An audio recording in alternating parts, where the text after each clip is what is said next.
Hi dear student. तर आपण मागच्या वेळेला काय घेतलं होतं, डीएनए आणि आरएनएचं स्ट्रक्चर बघितलं होतं. म्हणजेच तुम्हाला जर त्याच्यावरती शॉर्ट नोट विचारली तर तुम्ही अगदी समंजसपणे आणि अगदी तुम्ही समजून घेऊन ती लिहू शकाल कन्सेप्ट. तर अशा पद्धतीने आपण डिफाईन केली होती. तर आत्ता आपल्याला पाहायचं आहे की हे जे डीएनए आहे आणि आरएनए आहे ते कशा पद्धतीने वर्किंग करतात. ओके, तर या आज आपल्याला ते पाहायचं आहे. तुम्ही पहिल्यांदा आपण झाला आहे की डीएनए हा स्पायरल मोडमध्ये असतो, स्पायरल स्ट्रक्चरमध्ये असतो. त्यानंतर आपण म्हणतो ना की काही गुणधर्म असे असतात मुलांचे की ते काही म्हणजे आपण म्हणतो तू अगदी आईसारखा दिसतो, तू मम्मीसारखा दिसतो. तर काही फिजिकल मॉर्फॉलॉजिकल म्हणजे दिसण्यासारखे गुणधर्म किंवा लक्षात येण्यासारखे म्हणजे थोडक्यात काही कॅरेक्टर्स असे असतात की ते फिजिकली असतात. नाक, डोळे, कान किंवा काही अशा गोष्टी असतात की फिजिकली त्या त्यांच्या पॅरेंट्स सारख्या मुलांच्या मध्ये दिसण्यात येतात. तर ही जी काही कॅरेक्टर्स असतात तर ती कॅरेक्टर्स कॅरी करण्यासाठी काहीतरी प्रोसेस लागत असते किंवा त्या हेरिडिटी तशा पद्धतीने तयार होण्यासाठी काहीतरी प्रोसेस पाहिजे असते जी सेलकडून केली जाते. त्याच प्रोसेसला आपण प्रोटीन सिंथेसिस म्हणतो. काय म्हणतो आपण त्याला? Protein synthesis.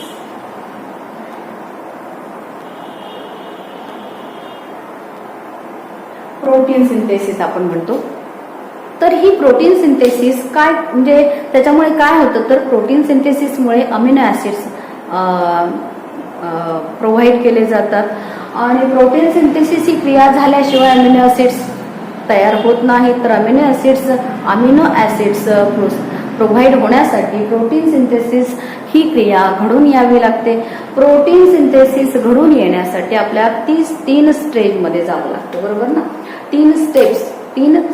त्या म्हणतेच काय, तर पहिली आहे ट्रान्सक्रिप्शन,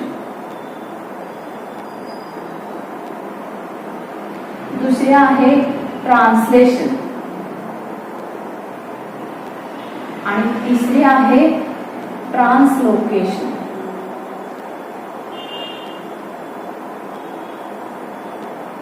ओके, ट्रान्सलोकेशन. मराठीमध्ये ट्रान्सक्रिप्शन म्हणजे प्रतिलेखन, ट्रान्सलेशन म्हणजे भाषांतर आणि ट्रान्सलोकेशन म्हणजे स्थलांतर. ओके, अशा पद्धतीने ते डेफिनेशन आहे. म्हणजे मराठीमध्ये त्याला काय म्हणतात हे मी सांगितलं आहे.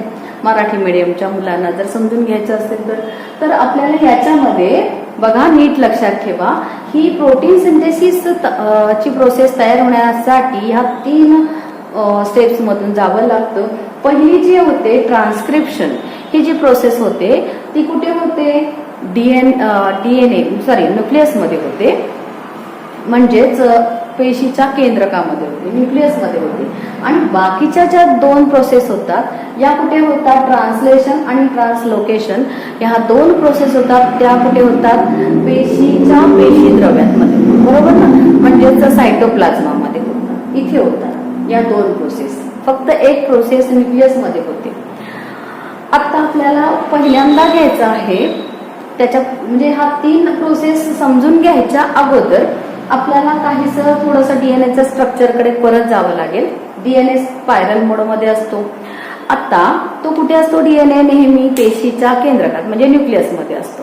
ओके, आता त्याच्यामध्ये पेशीच्या न्यूक्लियसमध्ये म्हणजे सेलच्या न्यूक्लियसमध्ये काय असतं? रायबोझोम म्हणजे आरएनए पॉलिमरेज असतो. काय असतो? RNA polymerase. हे काय असतं? एन्झाईम्स असतं. आरएनए पॉलिमरेज हे काय असतं? एन्झाईम्स असतं. बघा, हे कुठे असतं? न्यूक्लियस मध्ये, बरोबर? डीएनए जेव्हा हे आरएनए पॉलिमरेज त्याच्या जवळ येतं, बरोबर ना? किंवा सानिध्यात आल्यानंतर डीएनएच्या सानिध्यात आरएनए पॉलिमरेज जेव्हा येतं त्यावेळेला हे जे डीएनएचे 2 स्ट्रँड्स आहेत ना, बरोबर ना, 2 धागे म्हणतो आपण त्याला, ते 2 धागे सेपरेट सेपरेट होतात. म्हणजे ते समजा RNA पॉलिमरेज झालं की अशा पद्धतीने होतात. ओके, म्हणजे हे स्ट्रक्चर आपण अशा पद्धतीने घेऊ, आपण अशा पद्धतीने. ओके, हे लॅडर प्रमाणे दिसतं. मग ते समजा आता आपण पाहिले की डीएनएच्या न्यूक्लियोटाइड्सवर काय असतं. डीएनएच्या न्यूक्लियोटाइड्सवर ए च्या पेअर बरोबर नेहमी टी असतं आणि जी बरोबर सी असतं. ओके, समजा इथे ए असेल, इथं जी असेल, इथं जी असेल, समजा म्हटलंय अशाच पद्धतीचे न्यूक्लियोटाइड्स असतील असं नाही आहे. समजा म्हटलंय बरोबर, ए असेल, दुसऱ्या याच्यावर जी, तिसऱ्या याच्यावर जी, नंतर ए असेल, समजा पुन्हा जी असेल, तर दुसऱ्या स्टँडवरचे म्हणजे दुसऱ्या धाग्यावर काय असणार आहे. ए बरोबर नेहमी टी असतो. डीएनए म्हटल्यानंतर टी असतो. जी बरोबर सी असतं, जी बरोबर सी असतं, ए बरोबर थायमिन असतो, जी बरोबर सी. हेच स्ट्रँड RNA पॉलिमरेज जेव्हा सानिध्यात येतं डीएनएच्या, तेव्हा हे दोन स्ट्रँड सेपरेट होतात अशा पद्धतीने. म्हणजे हेच जे काही थोडे पिक्चर असेल ते आपण या स्ट्रँडवर घ्यायचंय. ए बरोबर टी, जी बरोबर सी, जी बरोबर सी, जी बरोबर सॉरी 2 वेळा जी आहे, नंतर ए बरोबर टी आणि जी बरोबर सी. ओके, अशा पद्धतीने ते सेपरेट केल्यानंतर अशा पद्धतीने ते या स्टँडवरती असतील. ओके, अजून पण घेऊया आपण. आहे तर ए बरोबर टी असेल आणि पुन्हा जी बरोबर सी असेल. अशा पद्धतीने हे जे काही डीएनएच्या न्यूक्लियोटाइड्स आहेत ना, अशा पद्धतीने असतील. आता RNA पॉलिमरेज झालं, 2 सेपरेट स्टँड झाले बरोबर. त्यानंतर काय होतं बघा, जेव्हा RNA बघा ना, RNA मध्ये काय असतं. RNA पॉलिमरेज झालं म्हणजे RNA मध्ये काय असतं. RNA मध्ये ॲडेनिन असतं, ग्वानिन असतं. ॲडेनिनची आणि ग्वानिनची पेअर असते. त्याच्यानंतर काय असतं, सायटोसिन असतं आणि RNAच्या याच्यावरती सुद्धा आणि काय असतं, युरॅसिल असतं. ओके, RNAच्या न्यूक्लियोटाइड्सवरती हे 4 घटक असतात. ॲडेनिनची नेहमी बघा हा, RNA मध्ये ॲडेनिनची पेअर नेहमी होते युरॅसिल बरोबर. काय होते, युरॅसिल बरोबर. आणि ग्वानिनची सायटोसिन बरोबर. म्हणजे सेम काय आहे डीएनए आणि RNA मध्ये, तर ग्वानिन आणि सायटोसिनची पेअर नेहमी होते. आणि डिफरन्स काय आहे डीएनए आणि RNA मध्ये, तर ॲडेनिनची पेअर नेहमी युरॅसिल बरोबर होते. ओके, तर हे तुम्हाला समजलं आहे. तर अशा पद्धतीने RNA पॉलिमरेज आला की हे 2 स्ट्रँड्स वेगवेगळे होतात. एक हा स्ट्रँड असतो तो 3 प्राइम एंडचा असतो आणि दुसरा असतो 5 प्राइम एंडचा.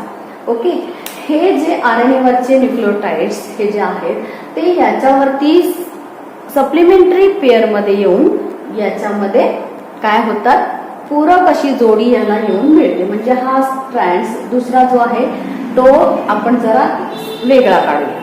ओके, म्हणजेच RNA वरचे डीएनएच्या 3 प्राइम एंडला येऊन मिळतात, 5 प्राइम एंडला येऊन मिळत. म्हणजे थोडक्यात काय, तर 3 प्राइम एंडला येऊन मिळतात हे RNA वरचे न्यूक्लियोटाइड्स. 5 प्राइम एंडला मिळत नाही. हे समजलंय. हा जरा आपण लांब काढूया बघा. हा आपण स्ट्रँड वेगळा काढूया जरा लांब. हा कुठला आहे, 5 प्राइम एंडचा. ओके, हा 5 प्राइम एंडचा याला येऊन मिळत नाही RNAचे न्यूक्लियोटाइड्स. आता याला RNAचे इथं येऊन मिळतात. म्हणजेच काय, हे RNAचे न्यूक्लियोटाइड्स येतात. ए बरोबर काय असतो, यू.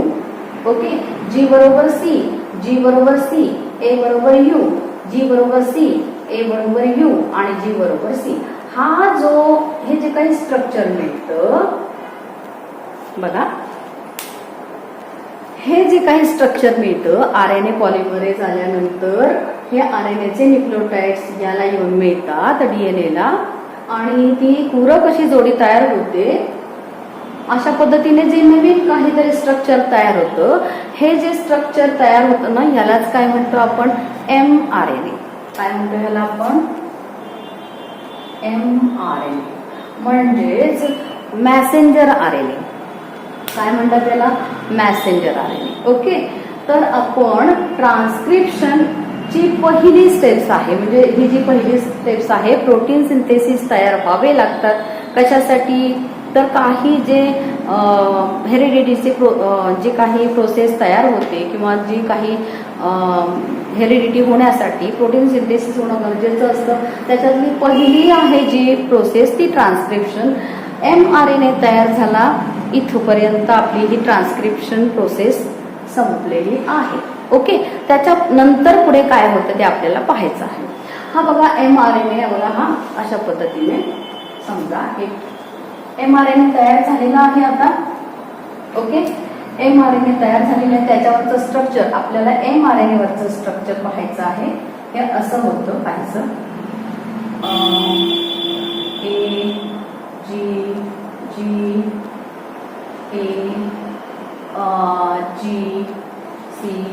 A. याच्याबरोबर स्ट्रक्चर युरॅसिल, सायटोसिन, युरॅसिल,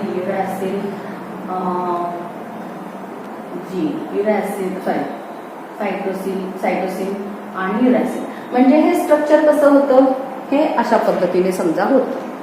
हा mRNA तयार झालेला आहे. ओके. आता आपण ट्रान्सक्रिप्शन प्रोसेसमध्ये काय असतं बघा, ही जी काही न्यूक्लिक आहे त्याच्या बाहेर काय असतं, न्यूक्लियस असतं, आणि याच्या बाहेर काय असतं, हे सायटोप्लाझ्मा. बरोबर ना. ते काय असतं, सायटोप्लाझ्मा, पेशीद्रव्य. हे जे असते, आपण ही प्रोसेस ही घेऊया बघा. ही सेल आहे, हे न्यूक्लियस घेऊया, हे न्यूक्लियस घेऊया, आणि आपल्याला याच्यामध्ये जे काही दाखवायचं आहे म्हणून आपण हे जे काही सायटोप्लाझ्मा आहे ना, तो भाग मोठा घेऊया. ओके. हा भाग आपण मोठा घेऊया. हा झाला सायटोप्लाझ्माचा भाग. आता इथं mRNA कुठे तयार झालाय बघा. ओके. हा mRNA कुठे तयार झालाय, इथं. आता बघा mRNA केंद्रकामध्ये तयार झालेला आहे. केंद्रकाला काय असतात रे, तर खूप सारे पोर्स असतात, म्हणजेच छिद्र असतात. काय असतात, पोर्स असतात. याच्यामध्ये बघा न्यूक्लियस मध्ये mRNA तयार झाल्यानंतर हा कुठे येतो, या पोर्स मधून कुठे येतो, सायटोप्लाझ्मा मध्ये येतो. म्हणजे हा स्ट्रक्चर हा अशा पद्धतीने, याच्यावरती न्यूक्लियोटाइड्स कोणते कोणते असतात, हे mRNA वरती ह्या पद्धतीचे बघा. U हा मधला स्ट्रक्चर असणार आहे. Okay. U, C, U,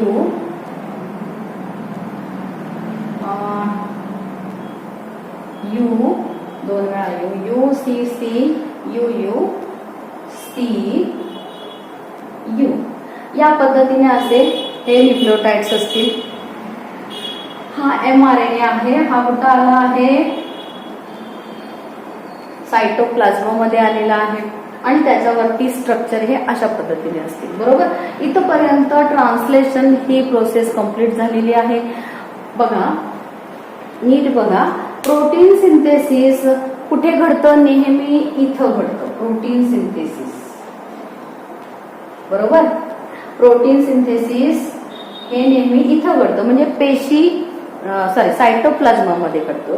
protein synthesis nucleus मध्ये जाऊ शकत नाही, किंवा ही प्रोसेस न्यूक्लियस मध्ये होऊ शकत नाही. आणि डीएनए कुठे असतो, न्यूक्लियस मध्ये असतो. आणि हा डीएनए कुठे येऊ शकत नाही, सायटोप्लाझ्मा मध्ये येऊ शकत नाही. बरोबर ना. पण प्रोटीन सिंथेसिस ही प्रोसेस तर होणं गरजेचं आहे. बरोबर. डीएनए कडूनच होते. प्रोटीन सिंथेसिस ही डीएनए मार्फत आरएनएच्या मदतीने प्रोसेसिंग केली जाते. ओके. मग डीएनए काही सायटोप्लाझ्मा मध्ये येऊ शकत नाही, आणि प्रोटीन सिंथेसिस ही प्रोसेस न्यूक्लियस मध्ये होऊ शकत नाही. मग यावरती प्रोटीन सिंथेसिस क्रिया तर झाली पाहिजे, प्रोसेस झाली पाहिजे. मग यावरती सेलनं काढलेलं जे सोल्युशन असतं ना त्याला काय म्हणतात, सेंट्रल डोग्मा. ओके, म्हणजे सेंट्रल डोग्मा ही प्रोसेस तुमच्या दुसऱ्या म्हणजे ट्रान्सलेशन पासून सुरू होते. ओके, ट्रान्सलेशन आणि ट्रान्सलोकेशन या दोन ह्याच्यामध्ये सेंट्रल डोग्मा काय म्हणतो आपण त्याला, सेंट्रल डोग्मा. सेंट्रल डोग्मा ही प्रोसेस का केली जाते हे मी तुम्हाला पुन्हा परत सांगते की प्रोटीन सिंथेसिस ही जी प्रोसेस आहे ती न्यूक्लियसमध्ये होऊ शकत नाही आणि डीएनए न्यूक्लियसमध्ये असतो, तो सायटोप्लाझ्मामध्ये येऊ शकत नाही. याच्यावरती सेलनं काढलेलं हे सोल्युशन आहे म्हणजे ते सेंट्रल डोग्मा. बरोबर, प्रोटीन सिंथेसिस होण्यासाठी सेंट्रल डोग्मा म्हणजेच ही दुसरे जे स्टेप्स, दुसरी आणि तिसरी, या स्टेपमध्ये आपल्याला सेंट्रल डोग्मा म्हणजे काय ते पाहायचं आहे. बघा आता हा काय झाला, mRNA सायटोप्लाझ्मामध्ये आला. ओके, ह्या दोन स्टेप्स आहेत ना, ट्रान्सलेशन आणि ट्रान्सलोकेशन, ह्या दोन सायटोप्लाझ्मामध्ये होतं. ओके, इथपर्यंत समजलंय. तर आपल्याला पाहायचंय पुढचं ट्रान्सलेशन म्हणजे काय. बरोबर, आता हा mRNA आलेला आहे. mRNA हा सायटोप्लाझ्मामध्ये आलेला आहे. हे tRNA जेव्हा कळतं, बघा या सायटोप्लाझ्मामध्ये काय असतो, rRNA असतोच. R असतो इथं, कुठं असतो, पेशी द्रव्यामध्ये, म्हणजे सायटोप्लाझ्मामध्ये rRNA असतोच. ओके, आणि tRNA जेव्हा कळतं की बाबा mRNA आलेला आहे सायटोप्लाझ्मामध्ये, तेव्हा हा tRNA याला येऊन मिळतो. बरोबर ना, नीट बघा. या ट्रान्सलेशन मध्ये काय होतं, तर mRNA आणि tRNA येऊन मिळतात. मग ट्रान्सक्रिप्शन मध्ये काय आपण बघितलं होतं, mRNA तयार होतो. बरोबर ना, कोणाच्या मदतीने, डीएनएच्या मदतीने. डीएनए काय करतो, रायबोझोम्सच्या मदतीने काय करतो, mRNA तयार करतो. ओके, mRNA तयार करतो. आणि ट्रान्सलेशन मध्ये काय होतं, mRNA tRNA ला येऊन मिळतो. हा mRNA आला आहे, ते tRNA ला जेव्हा कळतं तेव्हा तो त्याला येऊन मिळतो. कोणाला, tRNA ला. त्याआधी आपल्याला पाहायचंय याच्यामध्ये रायबोझोम्स, हे सगळं रायबोझोम्सच्या सानिध्यात होत असतं. ओके, रायबोझोम्सच्या मीडियम मध्ये होत असतं. रायबोझोम्स ऑलरेडी सायटोप्लाझ्मामध्ये असतो, तो सेपरेटली असतो. रायबोझोम्सचे सेपरेट पार्ट असतात. जेव्हा हा mRNA येतो त्यावेळेला हे 3-3च्या कोडॉनने हा रायबोझोम्स या कोडॉनला येऊन मिळतो. 3-3च्या कोडॉनने येऊन मिळतो रायबोझोम्स. ओके, अदरवाईज हा रायबोझोम्स सेपरेटली असतो. हा वरचा मोठा पार्ट असतो तो कुठेतरी वेगळाच असतो, छोटा पार्ट असतो तो कुठेतरी वेगळाच असतो. जेव्हा mRNA येतो तेव्हा हे दोन वेगवेगळे सेपरेट भाग असतात ना रायबोझोम्सचे, ते काय करतात, एकमेकांना येऊन मिळतात इथं. ओके, इथपर्यंत समजलं. tRNA ला जेव्हा कळतं की mRNA आलेला आहे तेव्हा तो काय करतो, याला येऊन मिळतो. पण tRNA वरती काय असतात रे, अँटी कोडॉन असतात. बरं, याच्यावरती कोडॉन असतात. रायबोझोम्स 3-3 कोडॉनने काय करतो, ते येऊन मिळतो. याच्यावरती कोडॉन असतात, tRNA वरती काय असतात, अँटी कोडॉन असतात. बघा काय असतात, अँटी कोडॉन असतात. tRNA वरती अँटी कोडॉन असतात. म्हणजेच काय, तर या mRNAच्या अगदी त्याला पूरक असे कोण असतात, पूरक असे त्याला काय असतात, न्यूक्लिओटाइड्स असतात. ओके, त्याला पूरक न्यूक्लिओटाइड्स असतात. म्हणजे कोणते असतात बघा, जर समजा एखादे समजा हा tRNA आहे, याच्यामध्ये कोडॉन कोणता आहे, UCC. यू ला कोणता पूरक आहे जोडी RNA ची, तर A. Okay, A. आणि C आणि C ला GG. ओके, तर tRNA वरची ही पूरक जोडी याच्याशी मॅच होती आहे. mRNAच्या 3 कोडॉनची UCC आणि AGG ही जोडी जी आहे ती याच्याशी मॅच होते. अगदी असंच असेल असं नाही, पण मी काय म्हणते की पूरक जोडी म्हणते. ओके, तर ही जी जोडी ती याच्याशी मॅच होती आहे.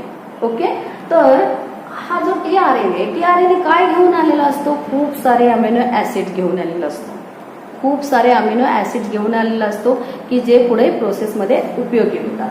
काय घेऊन आलेला असतो? खूप सारे अमिनो ऍसिड्स घेऊन आलेला असतो. हा टीआरएनए एमआरएनएला येऊन मिळतो 3-3च्या कोडॉनने. ओके, हा 3-3च्या कोडॉनने मिळाला. इथपर्यंत तुमची ट्रान्सलेशन म्हणजेच काय, एमआरएनए आणि टीआरएनए एकमेकांना येऊन मिळतात. ओके, इथपर्यंत ट्रान्सलेशनची प्रोसेस कंप्लीट झाली. मग ट्रान्सलोकेशन म्हणजे काय? तिसरी स्टेप्स काय असते?